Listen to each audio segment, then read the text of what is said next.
Alright, so we're back with another video. NFL is in a very interesting place after tonight, man. I'm recording this after the Chiefs game. I was supposed to do an offense and another defense, but we just gonna do a QB tier list. It's not that many weeks left. So we're gonna do a QB tier list. I think I'm gonna give y'all one more team tier list, and then I'm gonna give y'all an awards prediction, and then we're gonna do the playoff bracket after week 18.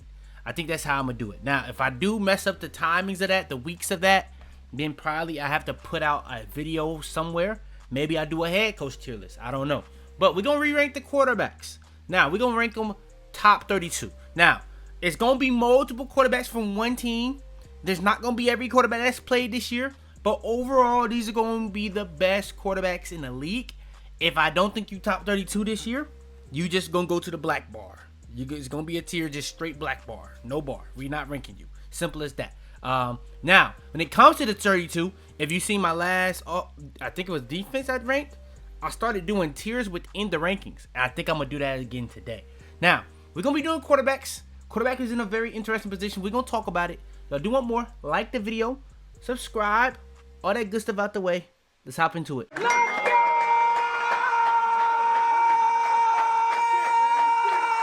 Alright, so let's hop into it. We got the whole list figured out. I had it on the wrong way. I actually got to add another bar. Yeah, we got to add another bar because there's going to be a lot of people that we just don't end up ranking. We have a little black bar, whatever you want to call it, yeah.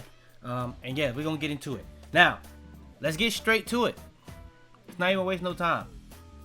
Now, because I did have to add that black bar, I did have to do that. Now, let's get into it. So we got 1 through 5.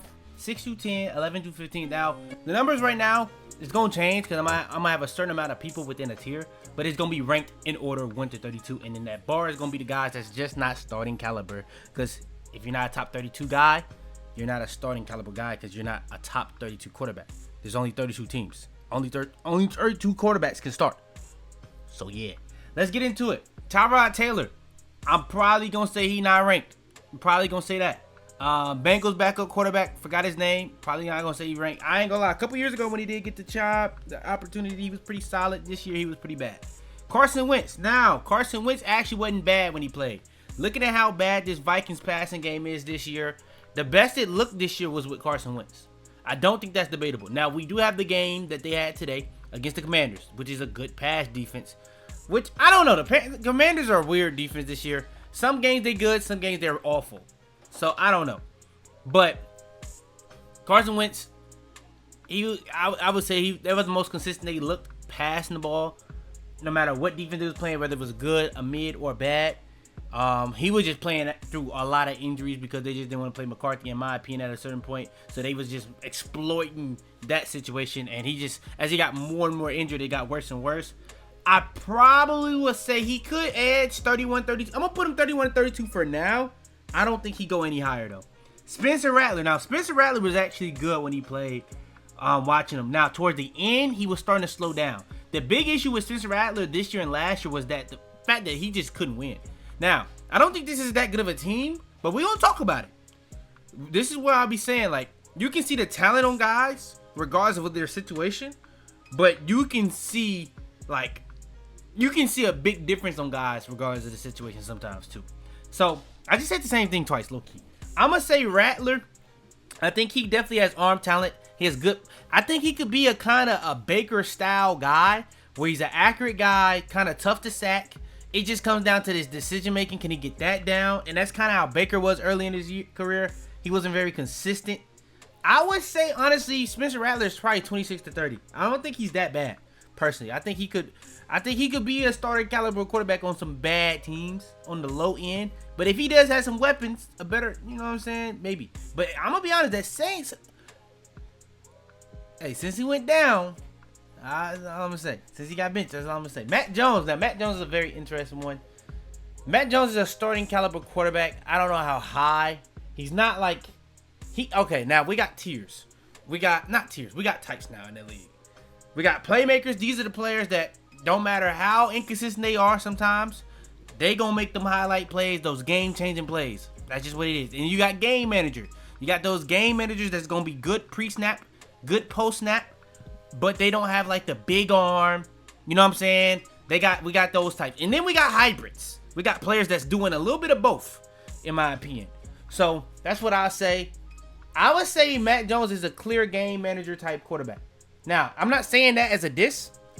I really think both could really be a diss depending on what we're talking about. But I would say Mac Jones is a tough one to rank because he's actually been pretty good these last 2 years when he has replaced the starting quarterback. You can say last year outplayed Trevor Lawrence. Trevor Lawrence actually had a pretty good game today. And you can say he outplayed Brock Purdy this year. I'm going to say for now he's over Spencer Rattler. We'll see. Then we got Joe Flacco. Joe Flacco, another guy that was good when he got the opportunity in a very good situation. I said, but when Burrow got hurt, that's not as bad of an O-line as people act like. Joe Burrow showed that was not as bad of an O-line as people act like. I would say Joe Flacco, him and Mac is kind of confusing.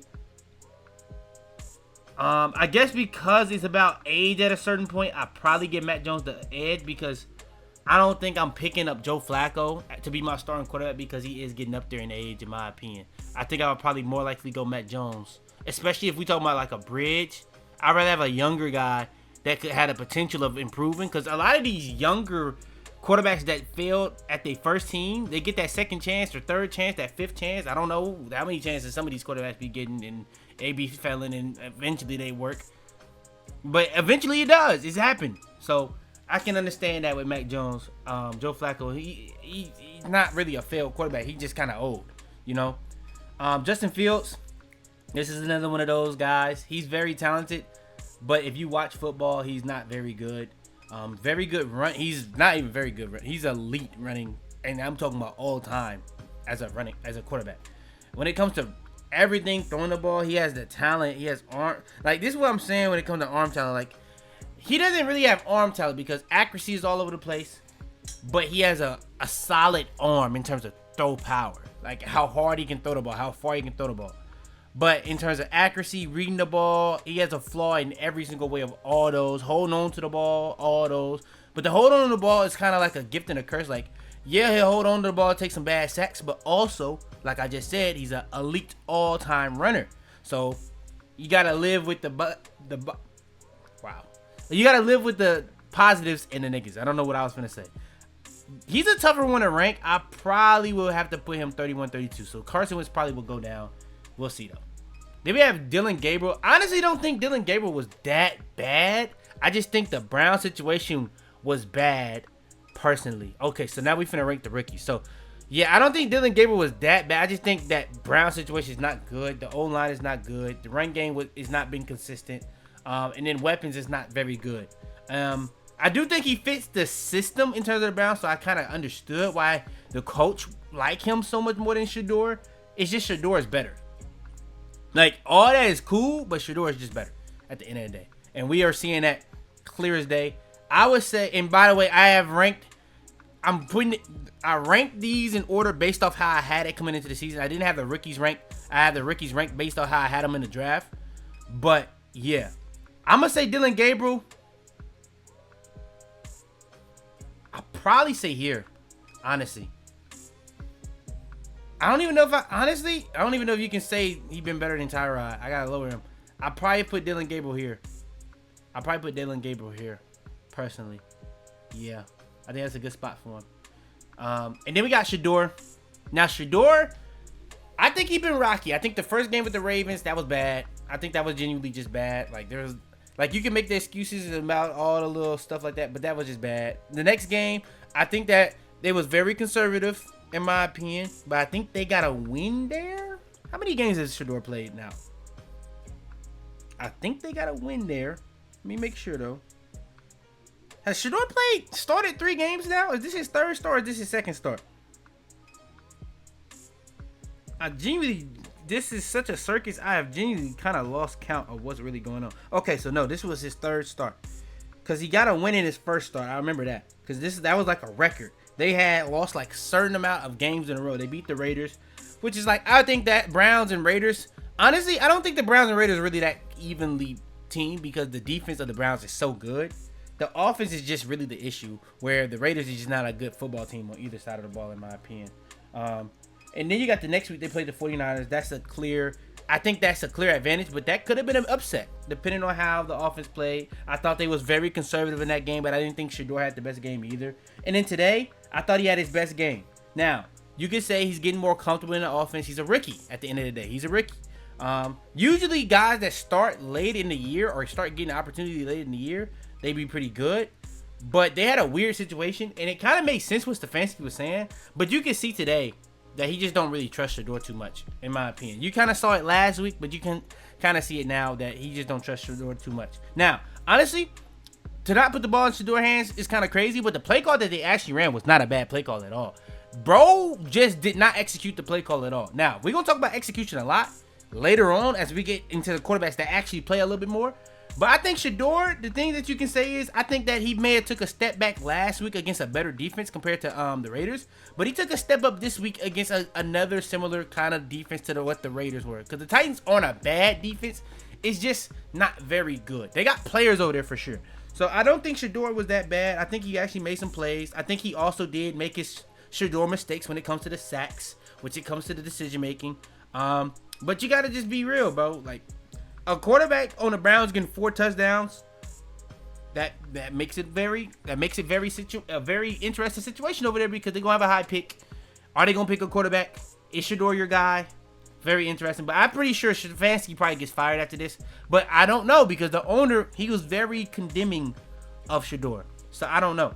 Really don't know. But the reason why I didn't have Shedeur over these next 3 guys is because of the things I just said. The decision making, he doesn't really have any, in my opinion. If you're picking somebody in the first round, I just don't understand it. If you talk about from an elite trait perspective, you gotta have at least something. And personally, for me, I just don't know what it is for Shedeur. Personally, I was surprised he didn't go at the end of the first round, and then I was very surprised he didn't go second. Bro went 5th, so I was lower on him than the most, but still, it was still a surprise for even me. I would say Shedeur has played.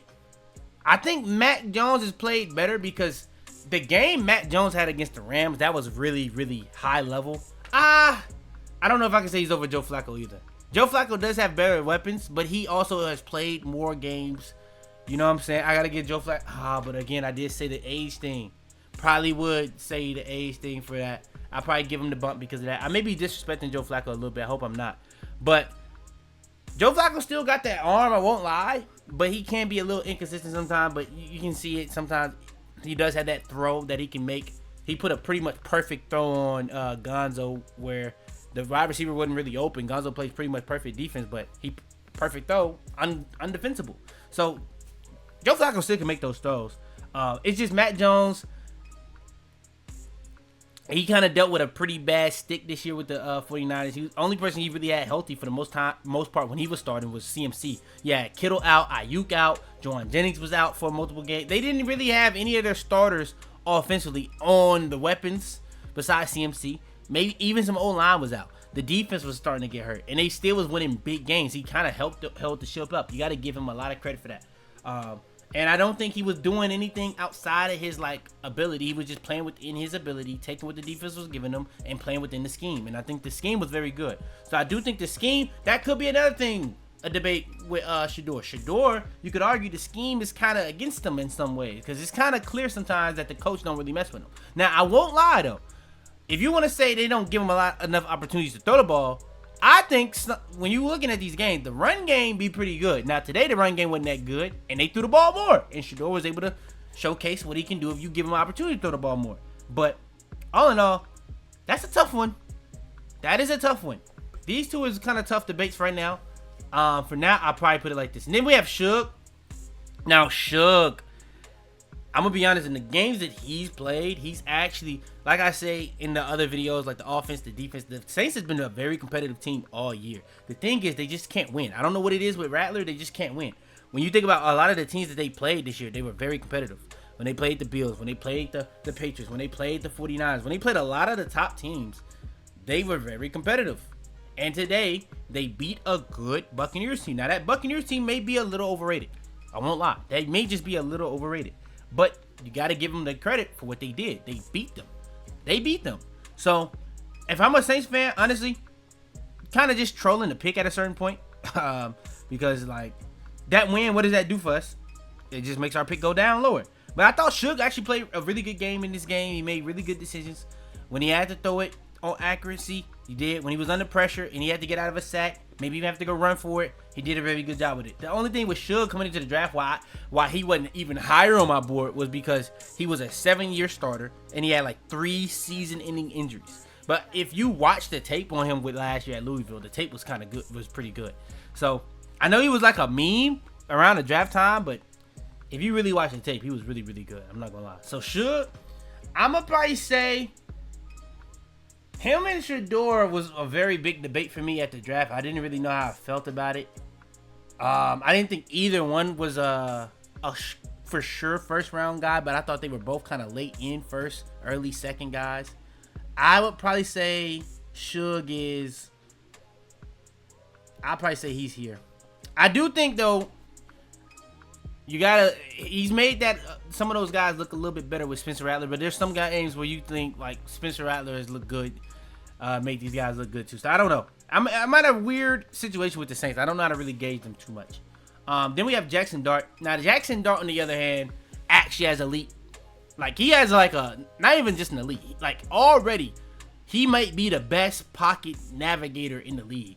Like, he has that Mahomes ability. I talked about this last week. He has that Mahomes ability to understand, to feel the pocket, to understand when there's somebody close, to be able to navigate it, not take a sack, extend time to get your guys open, and be able to run with it.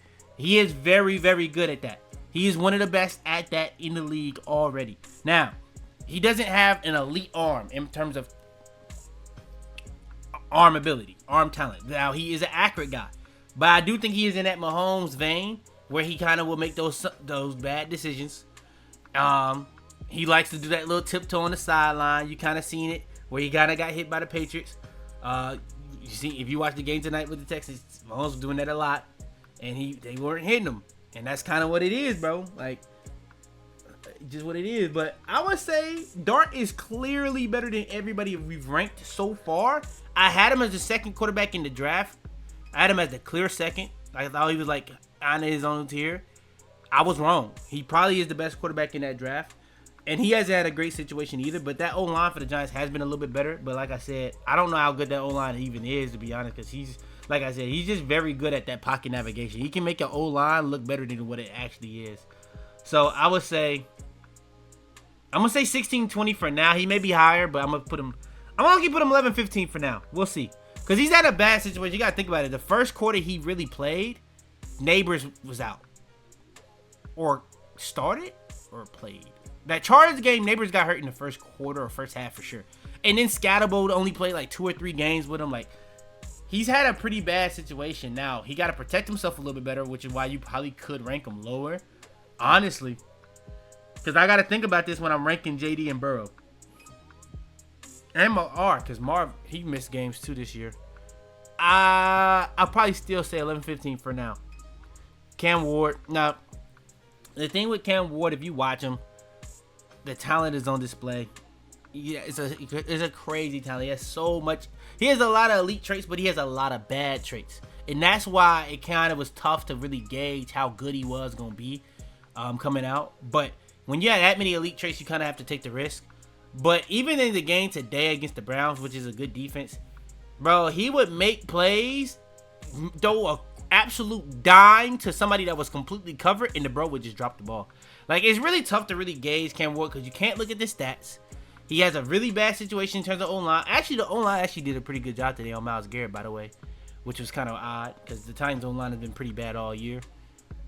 Cam Ward is a tough one to gauge, honestly. I'm going to give him benefit of the doubt. I don't know if you can really say he's better than Mac Jones, but I'm going to give him the benefit of the doubt, to be real, because the talent is just there. It is there. It is on full display. But has Mac Jones played better? He probably has. And he hasn't had the greatest situation. But I do think the scheme, like I would argue the 49ers coach should be coach of the year because I think the schemes on both sides is really what helped them be the record they have. They put their players in the best position to succeed this year, regardless of who's out there. So I would say you got to give that the most credit, but you got to give Mac Jones credit a lot too for actually going out there and doing the job. You know what I'm saying? At the end of the day, you can put your players in position, but if they don't actually do it, then what are we talking about? Then we have AR-15, make that joint sing. Now, I don't know what's going on with bro, because apparently Daniel Jones tore his Achilles today. So I don't really know what's going on with bro. But apparently I seen a report that like they seen his eye and face, and they said he's not close. Somebody. I seen that on Twitter. Now, Twitter is Twitter, so that may not even be true.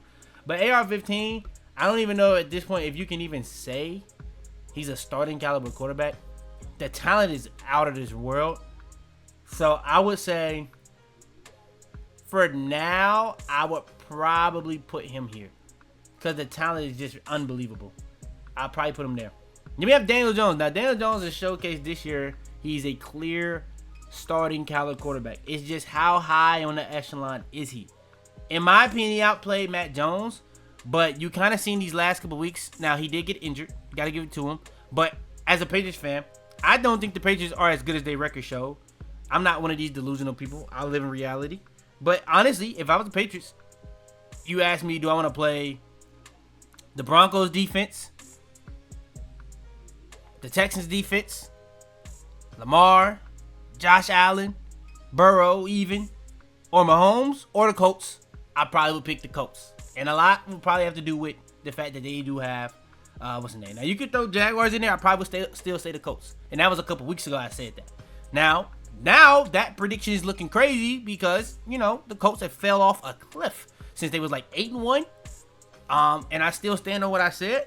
But I'll give him the credit for what he has done. I still don't think he's a top 20 guy. I'm not going to overrate him. I think that this team this year has put him in a great position. When they haven't been able to run the ball, this offense has just not been the same. I will give him credit for what he did in that Falcons game. When like that was a game where actually, JT was ridiculous in that game, so never mind. I think he had like 200 some rushing yards. Never mind. I was finna say a game. I was finna try to say a game where he was just fantastic regardless of the run game, and that just didn't happen in that game. That was not reality of that game. So I was finna chat. So yeah, Daniel Jones, I actually do respect him. I liked him a lot on the Giants compared to what people had him.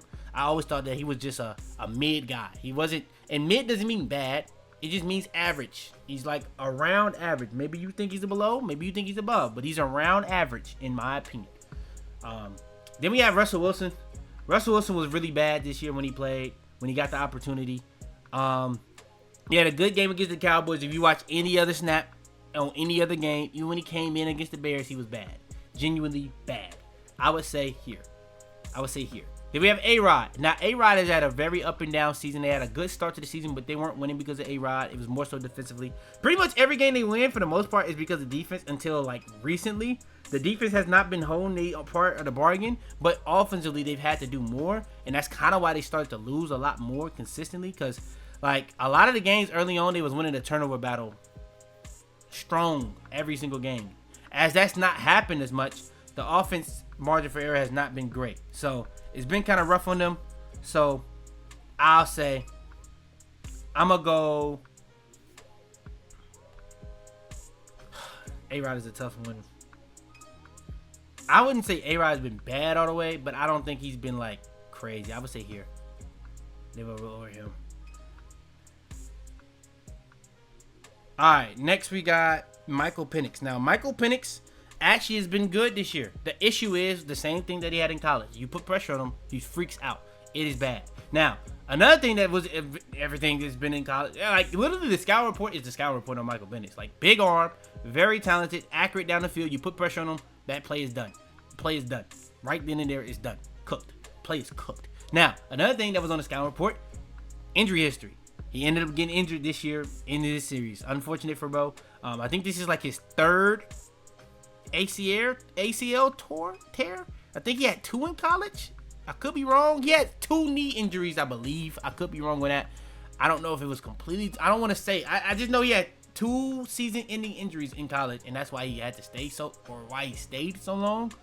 And then he has another one this year. So, I actually don't think he was that bad, but also the reason why I didn't think it was gonna be that big of a drop off with Kirk is because he wasn't that consistent. Like even the game against the Bills where he had a great first half, second half he was bad.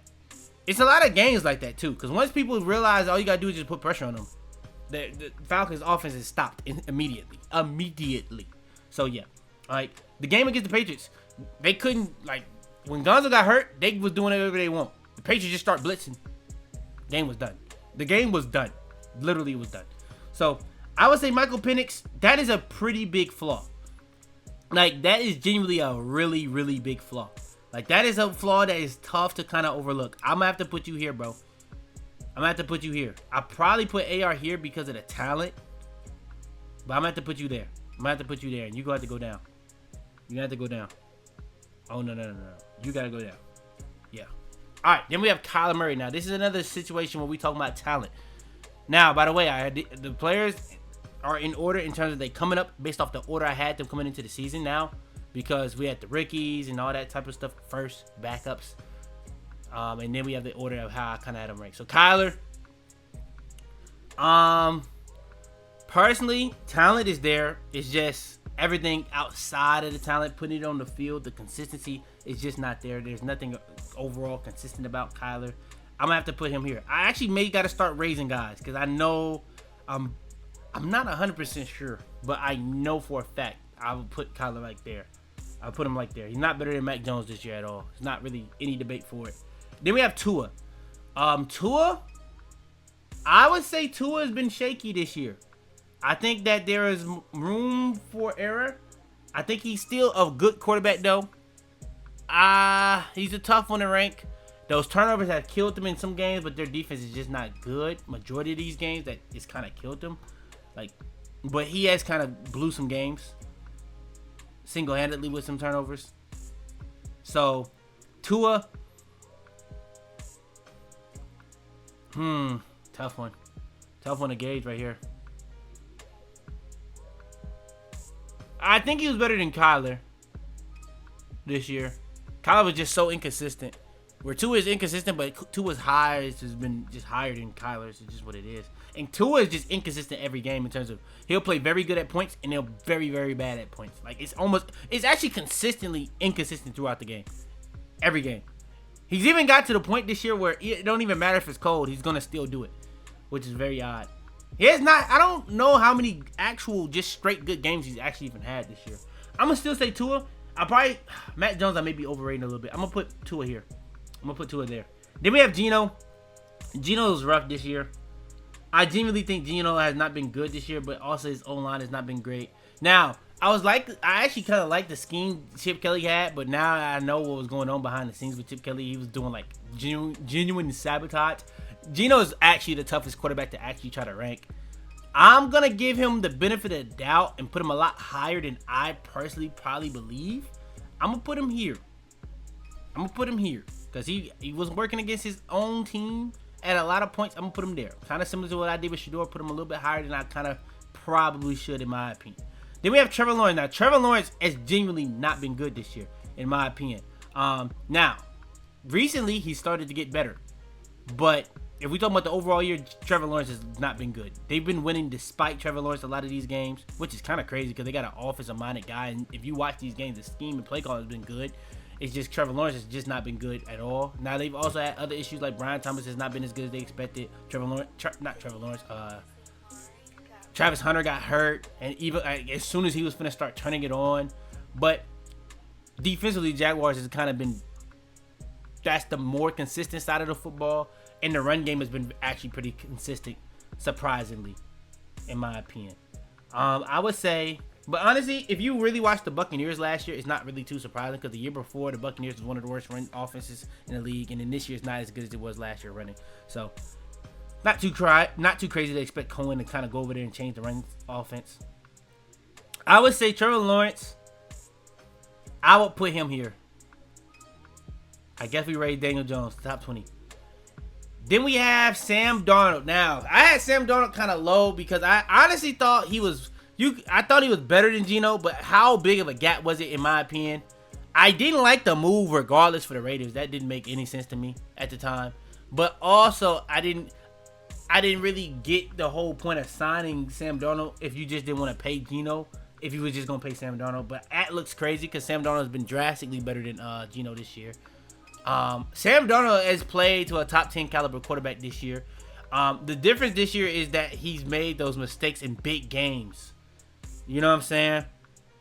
So that's the tough. But throwing the ball down the field, like everybody talks about Drake Maye in terms of his accuracy, and I'm a Patriots fan, so I got to give Drake Maye a lot of credit, especially when you think about the guys he's throwing to compared to what Sam Darnold's throwing to. But Sam Darnold, you watch these Seahawks games, the accuracy down the field is fantastic every game. Now, it's gonna come down to Sam Darnold.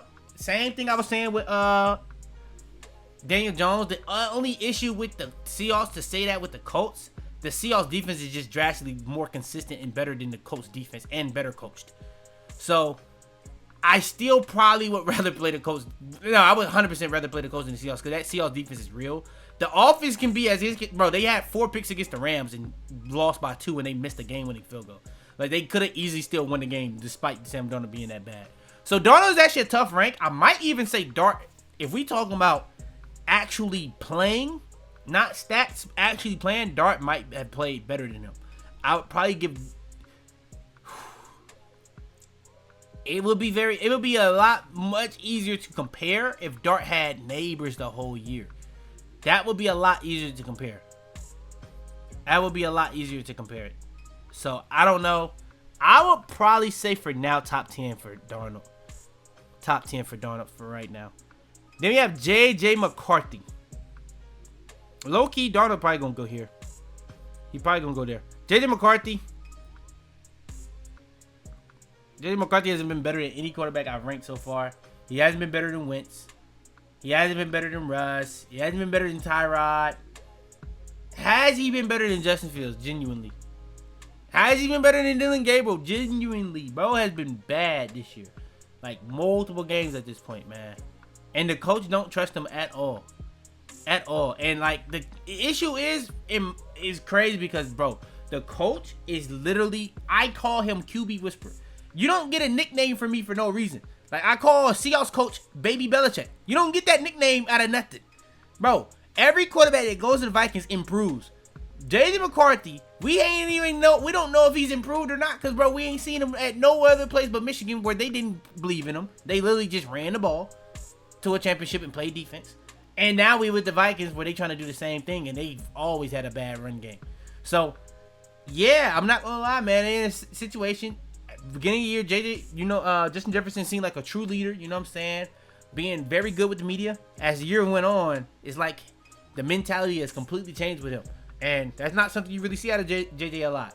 Like, a lot of his fans were saying, like, this is the most non-diva player, but, like, he's starting to show them diva tendencies. We in, like, what week are we in? Like, 14, 15, 14? He been dealing with this all year, and he getting mad for a reason, bro. Like, last 2 weeks in a row, he got, like, 2 catches. Like, it's rough over there, bro. It's really rough. I'm going to say low-key. Yeah, I ain't going to lie. Dylan Gabriel probably get more out of that situation than him. Bro, Dylan Gabriel is out there with Jerry Jeudy as his number 1 guy. Come on, bro. Like, I'm going to be honest. Like, he genuinely might be worse than Dylan Gabriel. Then we have Bo Nix. Now, Bo Nix is the great debate. I have no clue where to really put Bo Nix. He's clearly not better than... Now, we got to start putting guys in tiers. This is what I'm saying. Okay, now we got to start putting guys in tiers. Okay, now I think that this tier, this is a tier. That is a tier. That is a tier.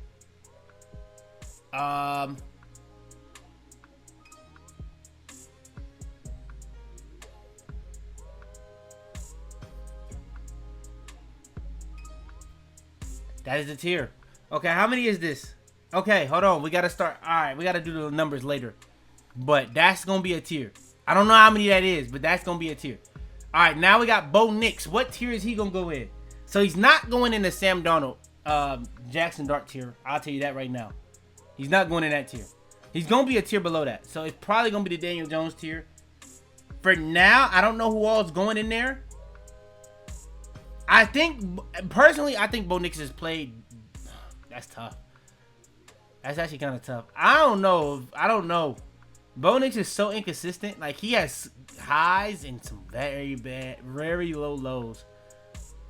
I think Daniel Jones has been more consistent this year.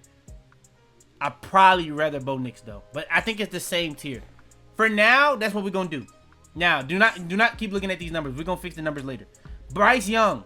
And again, I think Bryce Young is in that tier. Ooh, okay. Trevor Lawrence may be in that tier. Low-key, Trevor Lawrence is in that tier. Trevor Lawrence is 100% in that tier. Yeah, Trevor Lawrence is 100% in that tier. And then I would say Bryce Young. Is Bryce Young in that tier? I ain't gonna lie. I don't know if Bryce Young is in that tier. I low-key feel like he is, but I'm not gonna lie. Like, yeah, I'd probably say Tua tier. And I'd probably put him behind Matt Jones and Geno. No. Right behind Matt Jones. In between Geno and Matt Jones. Yeah, he's in that tier for me.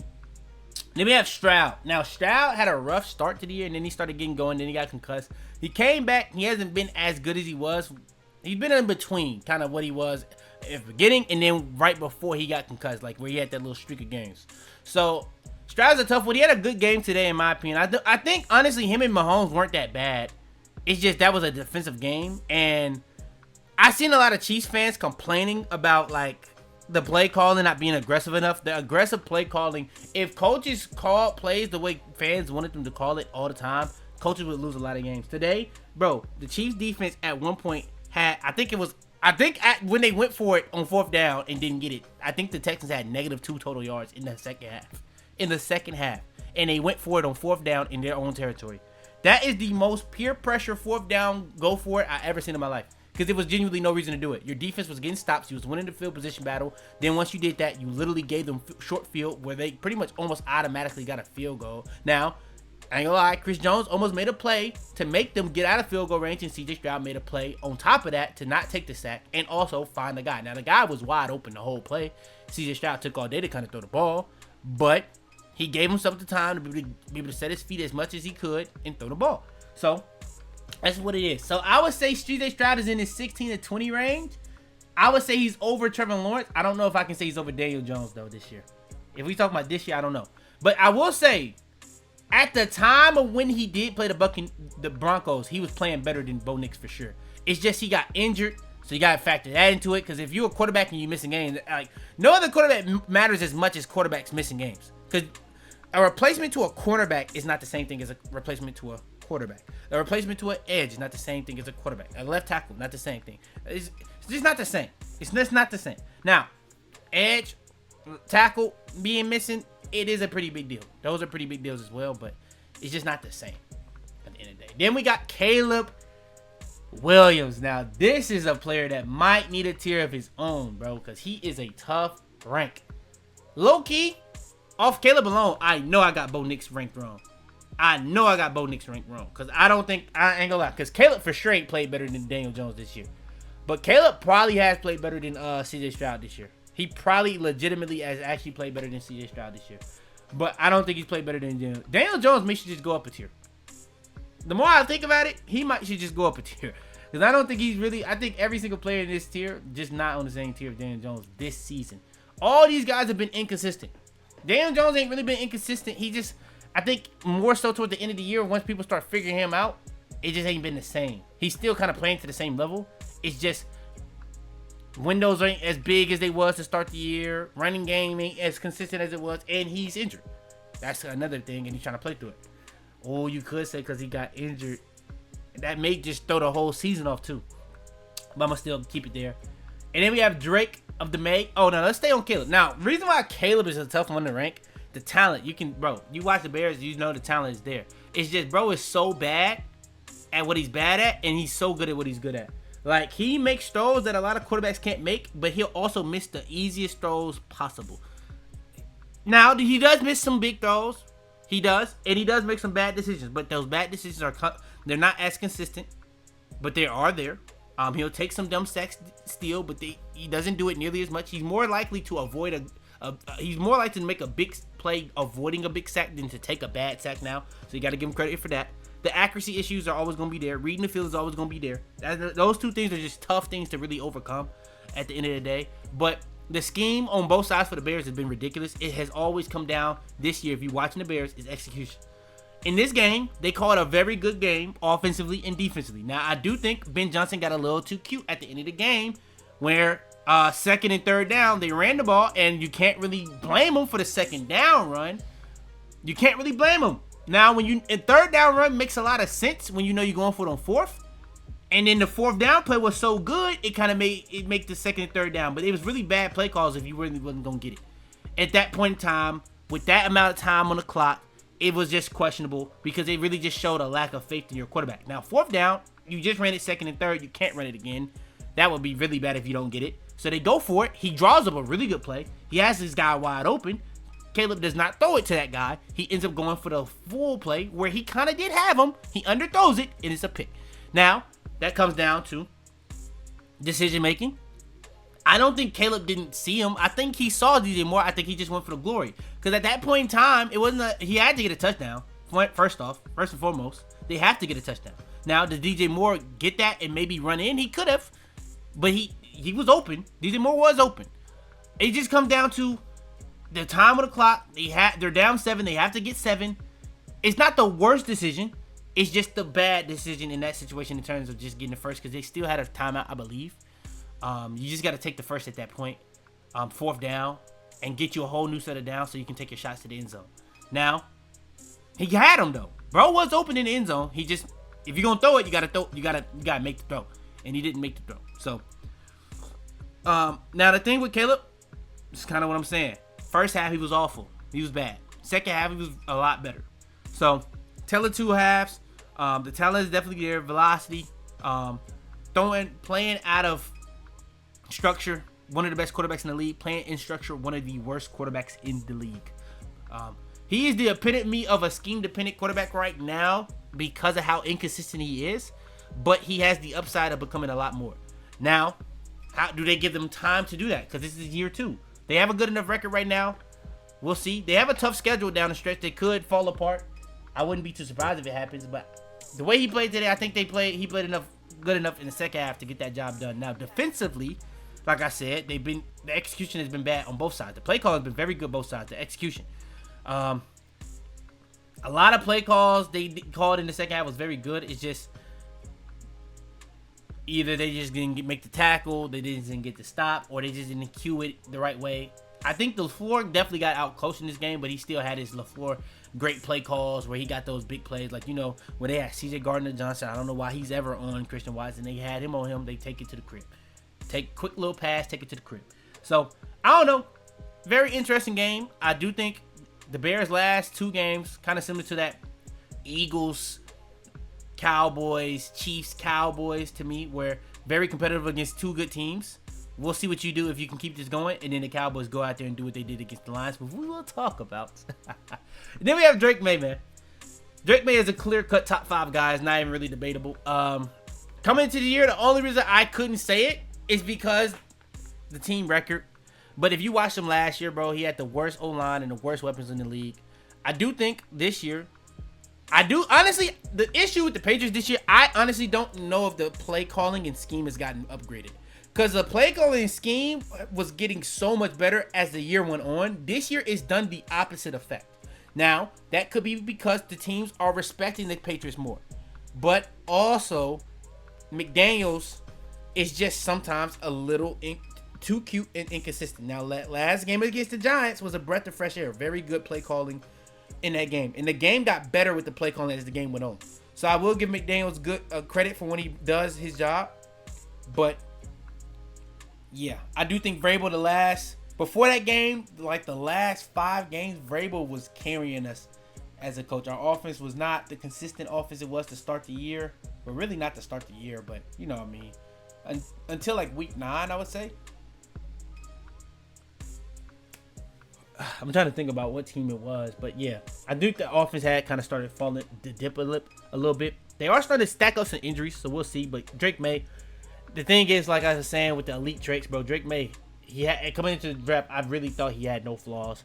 I thought he had so many elite traits, the arm talent, the ability to play within structure. When you look at it in college, a very big thing that a lot of these guys have in college now is a great O-line and great weapons. Drake Maye had the opposite of that situation. He didn't have great play calling. He didn't have a great O-line. He didn't have good weapons on the outside. And he still was going out there and producing week in, week out against top teams.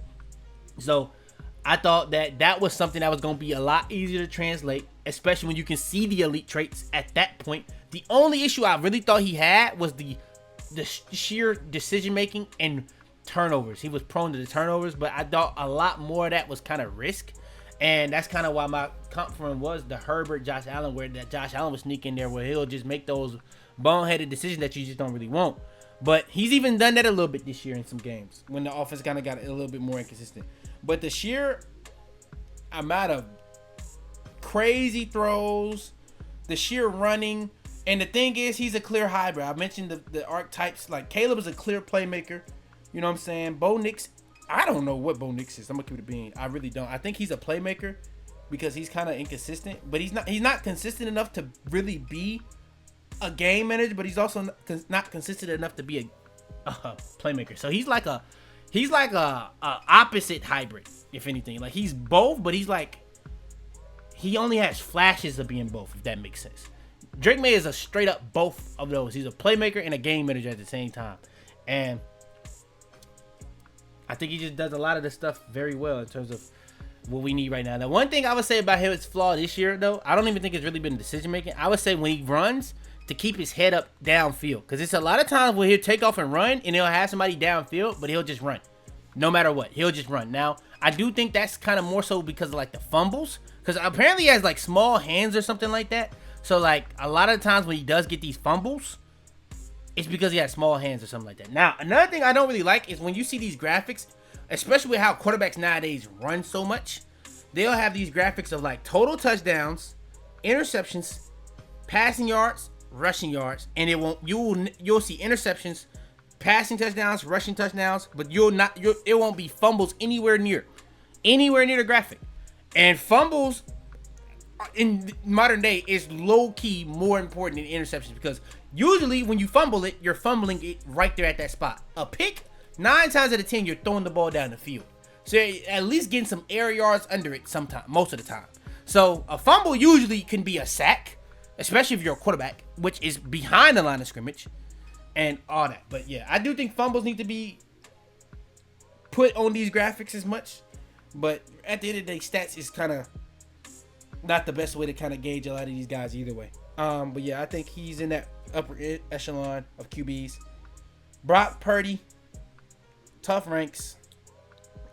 So far, I would say he's outplayed Bryce, but I don't think he's been better than Mac Jones yet. But he's showing glimpses, because you got to think about early in the year, he was not good. Since he came back, he's been good. So I'm going to put him in the middle. I don't think he's outplayed Mac Jones yet, but he's probably going to be more so in this tier of quarterbacks if we being real. Then we have Jalen Hurts. Jalen Hurts, I don't know how many times we got to make excuses. You can tell, bro. You can tell when quarterbacks are just not that great when people start making excuses for them for when they play bad. Mahomes is kind of starting to get into that territory, which is kind of crazy. I never thought that would ever be. I never thought that would ever happen. So that's kind of how you know that's kind of starting to happen with bro a little bit. Jalen Hurts, I don't even know how you could even try to do it. Like the play calling in that last game, yeah, bro, that's not the game to try to blame it. In my opinion, that game against the Bears, that's not the play. That's not the game to try to blame it. First half, guys were open all around the field. Second half, the defense literally just said, we don't even care about stopping the run. We're going to stop the pass. And they was able to pass it more consistently because they just started throwing the ball to A.J. Brown. Now, a lot of people are going to be like, A.J. Brown probably was happier to get the ball, even though they lost. But a real brain would say, why are we just waiting until we have to throw the ball to get me the ball? Maybe we should get me the ball more in general, which is maybe what he's been complaining about this whole time, so that we can dominate games instead of just winning games. Because they haven't really been playing complete football at all this year, at all. But Jalen Hurts is just an inconsistent guy. What he's elite at, he's elite at. Now, what is he elite at? I think the fact that you need 1 yard to go, they're pretty much guaranteed to get it. A lot of that to do with Jalen Hurts. Now, outside of that, is he elite at anything? No. But he is good at a lot of things. He's bad at some things, and the things that he's bad at, it don't really matter on the Eagles, because he holds on to the ball. Reading the field, he's not very good at as well, and he takes some bad sacks. But with that O-line, it's not that big of a deal. Now, I do think he probably should start running more. I don't think the play calling is hurting him. I think the play calling and scheme is kind of built more so for him. I think that this is kind of how they want to play, and they kind of feel like this is how they have to play with him. I think people that watch these games and think otherwise, you kind of just have to watch these games and see how Jalen Hurts wants to play. It kind of just caters, for the most part, to him. Now, I think that they should probably cater in a little bit less curls and a little bit more crossing routes. Because that's another, I think those two are hand in hand. Those are the two main things that they love to do. And I think those are things that Jalen Hurts wants to run. And I just think that they probably need to kind of eliminate the curl, so many of the curl route plays, and just let's get some of those curl routes going. Not curl routes, but crossing routes. But yeah, I'm going to say Jalen Hurts. I'm going to say here. To be real, like if you look at Jalen Hurts' stats, his stats have been crazy. His stats have been crazy. It's not really an inconsistent thing with Jalen Hurts. I don't think it's nothing inconsistent really about him.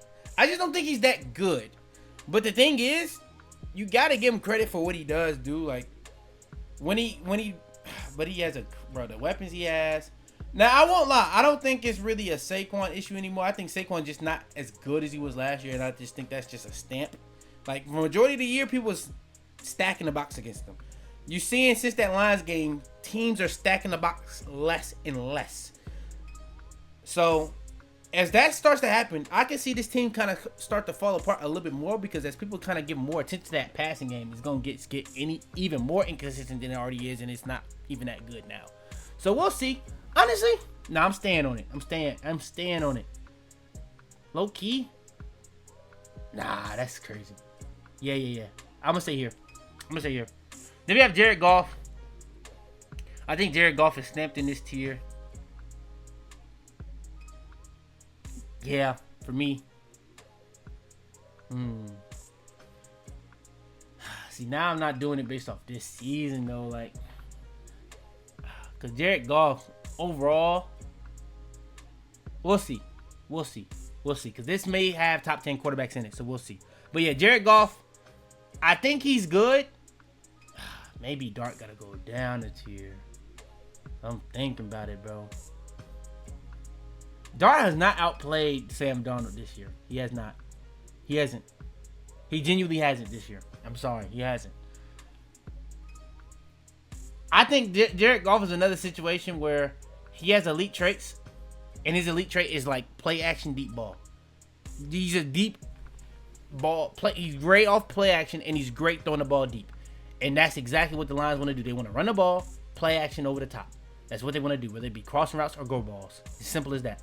Simple as that. Post ball, whatever. Simple as that. And that's really his game. Now, accuracy, overall, Jared Allen. What the hell? Jared Goff is just a very accurate quarterback. Now, his accuracy has kind of slipped in some of these bigger games lately. But I keep trying to call Jared Allen. Jared Goff has been very consistent with that. It's just in the big games, I don't really trust him. Kind of doing Dart kind of dirty. I think Dart, I actually trust him in the big games. Honestly, it's just he just don't got the team yet. He just don't really got the team yet, in my opinion. So yeah, Dart is a tough one to rank. I'm not even gonna lie. I actually genuinely believe Dart is probably higher than this, but he's probably a higher tier than this, but he's not higher than the quarterbacks he's under. Like Sam Darnold and Goff are just genuinely better quarterbacks than him. I ain't gonna lie, I'm chatting with Daniel Jones. Hell no. There's no way. I cannot put that. I cannot do that. No, hell no, I can't do that.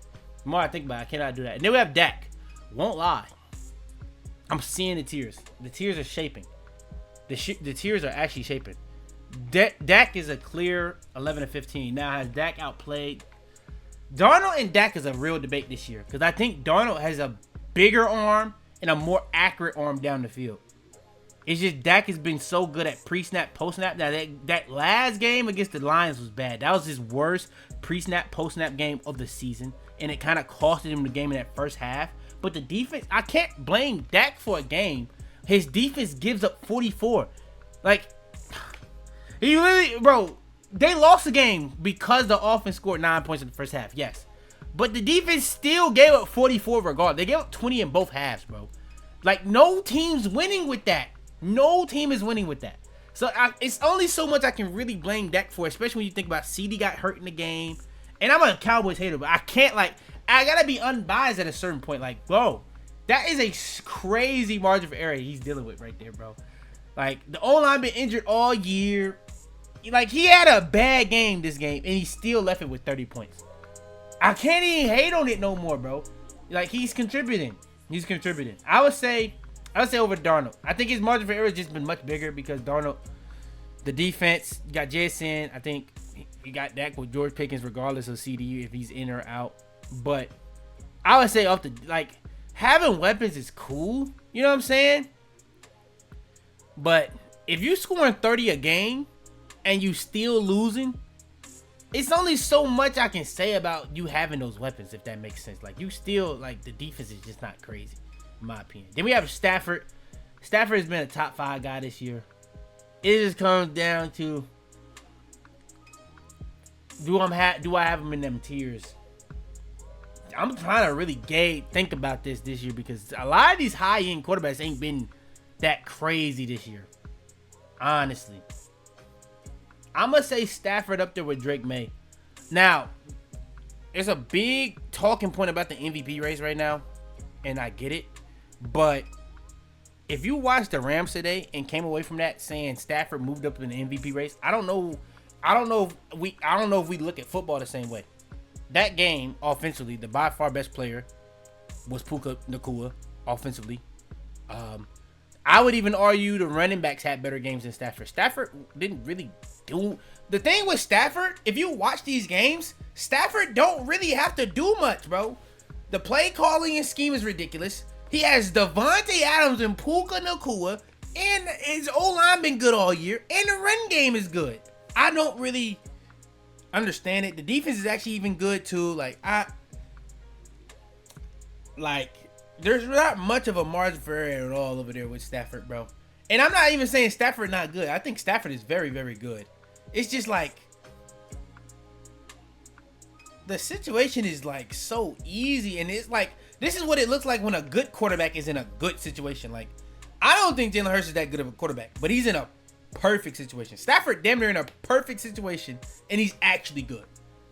That's like the best way to really describe Stafford. I don't really know how to it's kind of similar to like I don't know. Lamar had a Lamar situation that's good. It wasn't as good as this. I ain't gonna lie. Nah, that was too far. I was gonna be too far. I was finna glaze Lamar. I can't lie. Let me calm down. Stafford. Yeah, got to. Now, me personally, I think that if you watched it too, I think Drake Maye just has to make.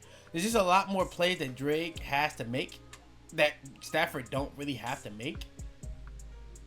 And then when you watch the Patriots, it's Drake Maye that's jumping off the screen. When you watch the Rams, Stafford has plays he jumps off the screen. Puka has plays he jumps off the screen. Davante has plays he jumps off the screen. Blake Corum has plays he jumps off the screen. You know what I'm saying? Like, it's a lot of stuff happening on the Rams. Don't get me wrong. There's some plays where it's like Travion Henderson jumps off the screen this year when we played the Buccaneers. Stephon Diggs against the Bills. But I'm gonna be honest, a lot of them plays Stephon Diggs was hooping. A lot of it was more so Drake Maye. That's what I'm saying. Like, even when like his wide receivers have like crazy play, like Booty has almost every play Booty has is like a crazy play. But it's low key like a crazy catch, but the throw damn near better. Like, I don't really know how to really gauge it, bro. It's tough gauges when it comes to Drake Maye and some of these other guys this year. And I'm a Patriots fan. I'm probably biased. I had Drake Maye before he even was a Patriot. I had him as the number 1 prospect in his draft by far. I didn't think anyone came close as a quarterback. Now, when it came to other people, I kind of missed on the, you know what I'm saying, Dallas Turner, but I had Joe Alt over him. Joe Alt low-key looked good, but, you know, he injured, so I can't really gauge that one too much. But that was without positional value. What positional value I had Drake first? Then we have Jordan Love. Jordan Love had a good game today, in my opinion, against a very good Bears defense. That Bears defense showed today that they're a very good defense. The issue was, I was talking to my homie, like I think I mentioned this in the other thing. Like, the Bears only allowed 4 scoring drives. It just happened that all 4 scoring drives was a touchdown. Like, if they could have just limited them to more 3 points, that would have been a better thing. But they just kept giving up too many chunk plays, and then at the end when they needed to stop, they just couldn't tackle. And that's why I said I don't think LaFleur coached as good of a game as Ben Johnson. I think the players of the Packers just stepped up. They made plays. Like Jordan Love made plays. Jacobs made plays. Watson made plays. Reed even made plays. I don't think it was really the Bears players making plays. It was some times where it was players making plays. Like Burden was making plays. The O-line was... If we talk about anybody making plays for the Bears, it was really the O-line. I don't even know if it was really the running backs. The running backs were cool, but the O-line was ridiculous. I really just think, bro, honestly, I think J Love, he had a really bad sack in the play after. I think he threw a pick. But outside of that, he was not flawless. I ain't gonna say flawless. He was really, really good. Really, really good. I would say J Love this year, I would say he's here. If we talking about J Love this year. Now, I'm seeing it. Dart, you're going down, brother. You're going down. You're not in this tier. You're just not in this tier of footballers, brother. This season. Then we got Herbert. Now we talking about talents. We're talking about genuine talents right here. I just think these guys have probably played better than Herbert this year. It's just Herbert is close enough in terms of how he's played this year, and the talent is just supersedes it. Then you think about all the, like, bro, I mean, the weapons are better this year than they was last year. The play calling is still pretty bad, and scheme is pretty bad. But the O-line has been injured. From day one, it's been injured with Rashawn Slater being out for the whole year. Then Joe Alt gets injured. Then he comes back. Then he gets injured again. Like, Amari Hampton, their running back. Najee Harris has been injured. Like, he's dealt with injuries all year. He's still been very good. The talent of Justin Herbert is just stupid. I still argue that he's one of the most, if not the most talented quarterback I've ever seen. I won't even lie. Herbert is just a stupid talent. It's just, I ain't gonna lie, bro. When the lights are bright, that's the only knock with him right now. And in the playoffs, he got 2 games now. I can't really debate it. Now, I believe they probably make the playoffs this year. I'm not 100% sure what the playoff picture is right now for them. But if they play the playoffs this year and he has another one, I can't put him in the whole tier over these guys. Now, I'm looking at the guys I got there. Not the greatest playoff performers, to be honest. So, he may fit perfectly in there with them. But the talent that he has is just supersedes all those guys. The only one you can really debate is J Love. And I would say J Love is a very talented quarterback. But Herbert is just, he's an all-time talent. That's the issue. Like, yeah. But talent only take you so far at the end of the day. And then we have Baker. Baker's kind of play has fallen off. I won't lie. I would put Baker here. Coming into the year, I had Baker as the 6th best quarterback in the league. But, yeah. I do think, like, his situation has gotten better. And it's just not. Yeah, Baker's just not been playing good the past couple weeks, so I can't really keep defending it. I think Baker is still one of the better quarterbacks in the league, but yeah, his play has just dipped. Then we have JD. Now, JD is a tough rank because this year he hasn't been crazy, in my opinion. He has not been crazy. I would say JD this season, I would say JD has been here. It's actually kind of crazy. Dart has probably actually leapt all these guys from last year in that crazy draft. But Dart, in a bad situation, has looked good in almost every game that I've watched him. Like coaching changes, wide receivers constantly getting hurt. It's not like we're not even just talking about neighbors. We're talking about even the other guys. Like O-line, he's looked good regardless. Now, the only issue you really can say with Dart is injuries. The only reason JD is not higher on this list is injuries. The only reason he's not higher is injuries this year. So yeah. Then we have Pat Mahomes. Now Pat Mahomes is a tough gauge because I grade Mahomes I have a high standard for Mahomes, and you could even call me a Mahomes hater, but seeing, like I kind of mentioned earlier, I never would have thought I'd see today where, like, Mahomes is really, like, I honestly thought he's been a scheme-dependent guy, but I didn't know if that was actually true or not. I didn't know if that was my bias. He's genuinely become a scheme-dependent guy. The scheme isn't working this year, and Mahomes is having to create plays more than ever, and it's not working. It's not. So I think that I had them going on a little run, regardless of what they was playing. I thought they was looking that good. That Bills game has changed everything for them. Teams have played them different since that game, and it's worked. It has worked. I don't know what it is, whether it's just playing people down the field, tackling in the open field. But I think the main thing that teams are trying to do is eliminating these 3rd and shorts. You keep them out of 3rd and short, you getting them off the football field at the end of the day. And they're going for a lot of fourth downs. The fourth downs they went for today kind of lost them the game. Not even kind of, it 100% lost them the game. The last pick, people going to say Kelsey should have caught that. That ball is clearly way behind Kelsey. That was a bad Mahomes throw. Now, there was other drops that Mahomes threw. Not perfect throws, but 100% on the chest throws that the guys got to catch. Rashee Rice, honestly, I think he dropped that last one because he was concussed. Bro, he took a hit from Petrie that was 10 times worse than what Woody Marks had, and they took Woody Marks off the field, and Rice he stays in the game. I don't know what be going on, bro. Like, Rice was clearly concussed after that hit, bro. I don't know how he didn't get pulled out the game, but shout out to Rice. I actually think, now, I think that these teams are very comparable offensively. I think, especially when you think about the offensive lineman being out for the Chiefs, I think it was actually a pretty even playing field in terms of O-lines for both teams because the Texas O-line is horrible. And the Chiefs O-line still, you could argue, played as good as you could possibly ask for against that D-line. That D-line is fantastic this year. And Mahomes, like I said, with Dart is in that vein.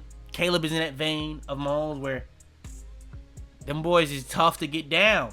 They tough to get down, and Mahomes is special at that. He's very, very special. Now, the downfield accuracy, I think people are just kind of forgetting, like, downfield.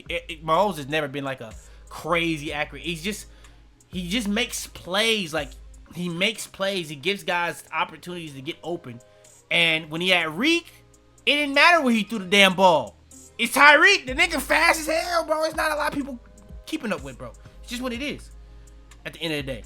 And he don't got Reek no more. He got Xavier Worthy. He got Tyquan Thornton. Those aren't Reek. It's not Reek. And so when he misses throws, those guys are just not good at adjusting to the ball no matter where he throws it.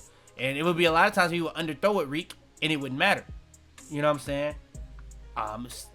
Today he had a couple throws where it didn't matter. They just not going to the crib. A lot of times he would underthrow Reek and he still would be gone. You do that with Xavier Worthy and Marquise Brown and Tyquan Thornton, it's not going to really work. And some of them, it's just going to be incompletions. Now, he had a throw to Marquise Brown where he had him beat. He underthrows him. It's a pick. It's just, I don't know, man. Mahomes, he had a bad game, but at the same time, he wasn't bad all around. It's tough gauge. Last week, he had 4 touchdowns, 0 picks, or not 0. I don't know how many turns he had. I know he had 4 touchdowns. I think he low-key played worse against that Cowboys defense than he did this week. I think he played a better defense and was having to make plays. And you could see today he was the whole catalyst of why they were making anything happen on offense. Last week, he was missing throws, and that was majority really the difference in the game against the Cowboys. It's you see the stat lines of the two games, you probably say surely Mahomes was worse in this game, but I think he was worse. Let me make sure I say that because he had like 2 turnovers that was clearly just bad turnovers. I don't think the last one you could debate it, but Mahomes is a weird one because he has this pass where, like, I heard them talk about it. Can he get back to 2023 Mahomes was not good at all. He was bad. This year Mahomes is the best Mahomes we've had since since Reek left. I've said this multiple times. This is the best Mahomes we've had since Reek left. I don't know what's going on, but the revisionist history is crazy, bro. He has not been the same quarterback since Reek left. They were winning more. The team got better without Reek. That wasn't Mahomes. And every single year since Reek has left, the team until 2023 was getting better. And in 2023, since that year, it's gotten worse. It has gotten worse. And what has happened in those years? They've tried to get better offensively while taking hits defensively. And as they've started to add more stuff to help Mahomes and Andy Reid on offense, the defense has gotten worse. And you see a lot of Chiefs fans talking about we don't get sacks, this and that, and the third. Spags does all he can to get pressure on these guys week in, week out. They just don't have no DB help on the back end. Safeties, they lost all these safeties. They lost all their corners. The only person they really got back there still is Trent McDuffie. It's just what it is. So the Chiefs have a very weird situation. Mahomes is easily the hardest quarterback in the league to rank. Probably got to put him in that tier below the top 2 guys because this year, like I said, see, this is what I'm saying. This year, he's actually not played bad, though. I think this is arguably his best year. This is his best year since Reek left, in my opinion. It's just, they're not winning. That's the weirdest thing about it. Like, I was seeing a lot of people having these debates about if Brady wasn't playing, or if Brady wasn't available, down 7, you need a clutch drive, who are you going with? And everybody was saying, even if Brady was playing, I'm taking Mahomes. Mahomes and the Chiefs hasn't done that really all year, though. Like, they just haven't done that. And, like, last year, they were the kings of doing that. It was in the one-score game. They won it every time. This year, they're in a one-score game. They're losing that majority of the time. This is night and day. It's just night and day. Those margins they were winning with last year, they're losing with this year. So, like I said, I don't blame all of it on Mahomes. I think Mahomes, if we talk about the average quarterback, Mahomes has 100% been very good. But for his standard, he's not been good at all. But in terms of, since Reek, I think it's arguably been his best at the same time, which is crazy. But that's how good he was. I think people just don't realize or remember how good Mahomes was. Like, them 3 years, or I don't know how many years it was, Reek, from 2018, 2019, 2020, them 3 years was stupid. Then they started, I ain't gonna lie, as they started getting better defense, the offense started to fall off. And then ever since they kind of did that, he's not been the same. Now, I do think Kelsey getting older also did not help anything. But, yeah. Mahomes is a tough rank. Joe Burrow. Joe Burrow came back and actually looked good. I'm going to say Joe Burrow's here. Joe Burrow actually came back and looked good. Today, he kind of did lose him the game. The first pick, play call is awful. The issue I have with Burrow is take the sack, do anything but throw that. The play call is terrible. The play is dead from the moment it snapped. So, like, a lot of people going to blame Burrow for that. That play was awful. The next pick, now, that's not on Burrow. There's really nothing you can blame on Burrow. The ball gets tipped at the line of scrimmage, but at that point, them boys had all the momentum. And the crazy thing is, the Bengals had this game won dead to rights. That pick changes the entire game. The entire game. So, I think Burrow, before that, was fantastic. It's just, yeah. So, but on the other side, Josh Allen was very good, too. Against a worse defense, where Burrow was playing actually against a good pass, one of the better pass defenses in the league this year. So it's kind of tough. But I would say Burrow has been there this year. And then we have Lamar.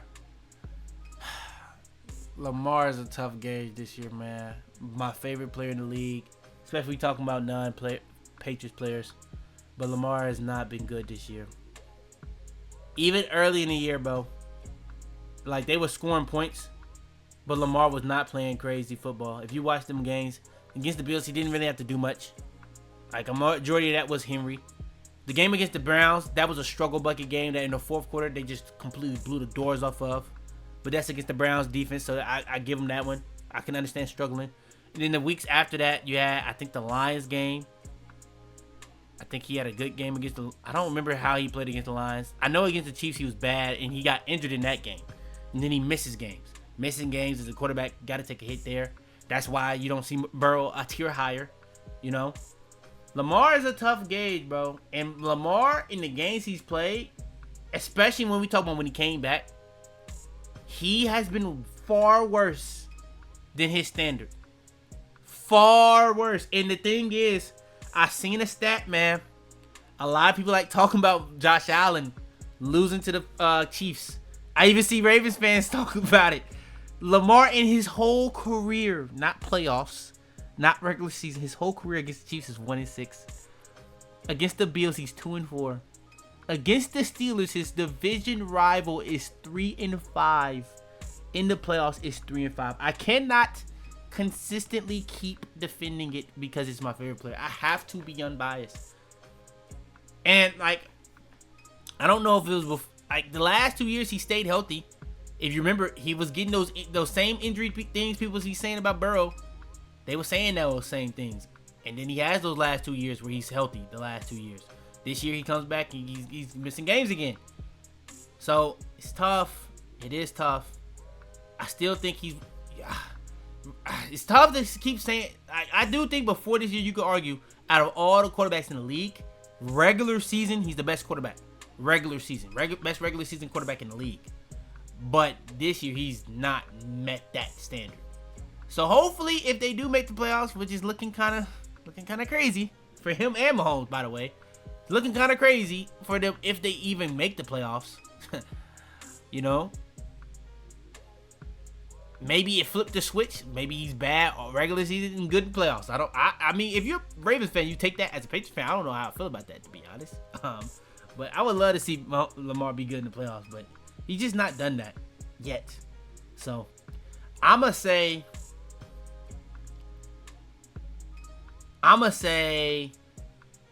he's a tough rank, man. He's actually a tough rank, bro, because he has not played good. He's legitimately not played good. I'm going to actually put Baker and Goff here. I'm going to put Lamar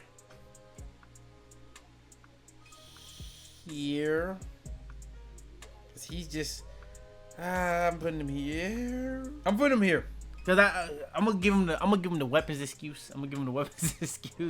But it's really he could be pretty, like, low-key after this year, I could see Lamar being kind of low in some of these quarterback talks. But if you're talking about overall, it's like, it's the top 4 and then Drake Maye, in my opinion, right now. I think if we do an overall, not just this season, it'd probably be Mahomes, Josh Allen, Burrow, and Lamar still as the top 4 guys, and then Drake Maye as that 5th guy. Because that 5th guy has been just swapping. You had, one year was like Stroud for a lot of people, then you had JD, and then this year you probably got Drake Maye. We'll see how that lasts, but Drake Maye is already playing as the best quarterback this year. Spoiler before we get to Josh Allen. And then Josh Allen, he's the one that of all these guys is like, he's been the constant. Like, he's not having as good of a year as last year, but that was an anomaly season. That's why I was like, bro, you have to give him MVP for what he's playing with, the weapons he's had. Because you got to think about it. This year, James Cook is way better than last year. And Josh Allen was just that good last year. Like, he was not turning the ball over. He was getting more touchdowns. Josh Allen, though, at the end of the day, I keep telling y'all, bro, it don't matter how bad this offense is. Josh Allen is going to get TDs. He's going to score touchdowns. It don't matter. 3rd and 15, game on the line. Come on, bro. Josh Allen, we've seen him do it too many times. I still think Josh Allen is playing to that level. I don't think he's playing to his level. I don't think he's had a crazy year for him, but Josh Allen, in my opinion, is still playing to the level. If it was on MVP rankings, I would put it like this. But in terms of how he's actually performing, I'll put it like this. Personally, I think Josh Allen he was really good again today. He was really good against the Chiefs. Think about when he played the other big 3 guys. Just think about it.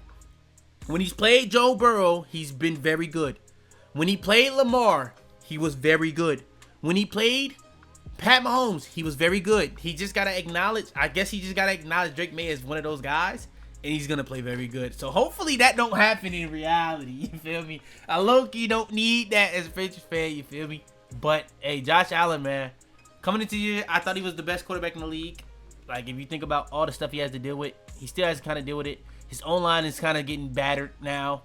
He's still putting up performances like he did this week. And by the way, the Bengals defense have been looking good, but they're not the greatest defense still at the end of the day. So, yeah. Now, we got to put these into tiers so you can see it, make it look cute.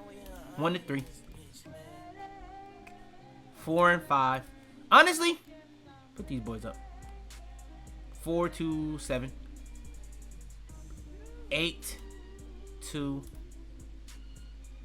be real, put all these up. I don't even care. Put all those up. So what is that? 8 to 8, 9, 10, 11, 12, 13, 14. And then we have 15 to... That's a low-key where I had Hurts coming into the year. I don't think I had him under that many quarterbacks, but I had him like 15 or 16. So he's 16 on mine this time. So 15, 16, 17, 18, 19, 20. That actually worked. Then we have 21, 22. Wait. 1, 2, 3, 4, 5, 6, 7, 8, 9, 10, 11, 12, 13, 14, 15, 16, 17, 18, 19, 20, 21, 22, 23, 24, 25, 26, 27, 28, 29, 30.